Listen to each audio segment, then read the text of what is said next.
Spanish Prime Minister Mariano Rajoy yesterday gave the Catalan government 8 days to drop an independence bid, failing which he would suspend the Catalonia's political autonomy and rule the region directly. His move could deepen the confrontation between Madrid and the northeastern region, but also signals a way out of Spain's biggest political crisis since a failed military coup in 1981. Rajoy would probably call a snap regional election after activating Article 155 of the Constitution that would allow him to sack the Catalan regional government. Catalan leader Carles Puigdemont issued a symbolic declaration of independence from Spain on Tuesday night, but then immediately suspended it and called for negotiations with the Madrid government. The cabinet has yesterday agreed to formally request the Catalan government to confirm whether it has declared the independence of Catalonia, regardless of the deliberate confusion created over its implementation, Rajoy said in a televised address after a cabinet meeting called to consider the government's response. He later told Spain's parliament the Catalan government had until October 16 at 08:00 GMT to answer. If Puigdemont was to confirm he did declare independence, he would be given an additional 3 days to rectify it, until October 19 at 08:00 GMT. Failing this, Article 155 would be triggered. It is not yet clear if the Catalan government will answer the requirement, but it now faces a conundrum, analysts say.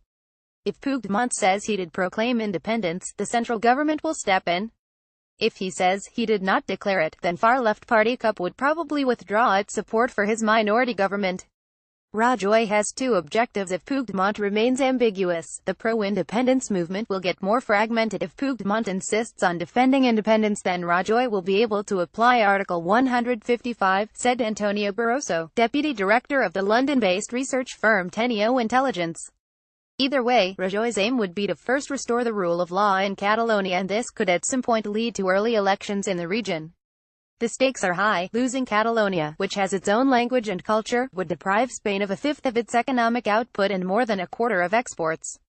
Puigdemont had been widely expected to unilaterally declare Catalonia's independence on Tuesday after the Catalan government said 90% of Catalans had voted for a breakaway in an October 1 referendum.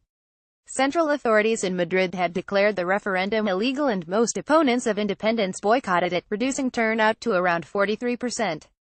Madrid responded angrily to Puigdemont's speech to Catalonia's parliament, saying his government could not act on the results of the referendum. Neither Puigdemont nor anyone else can claim, without returning to legality and democracy, to impose mediation. Dialogue between Democrats takes place within the law, Deputy Prime Minister Soraya Sáenz de Santamaría said.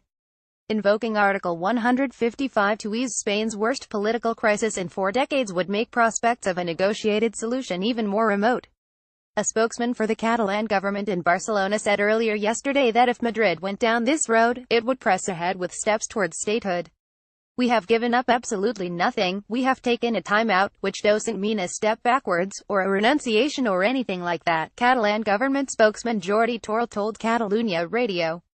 Spanish socialist opposition leader Pedro Sánchez said he would back Rajoy if he had to activate Article 155, and that he agreed with the premier to launch constitutional reform within 6 months to address how Catalonia could fit better in Spain.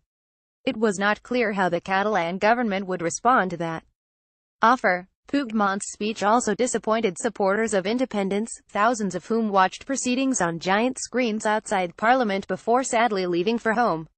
At European Union headquarters in Brussels, there was relief that Spain, the Eurozone's fourth largest economy, now had at least bought some time to deal with a crisis that was still far from over.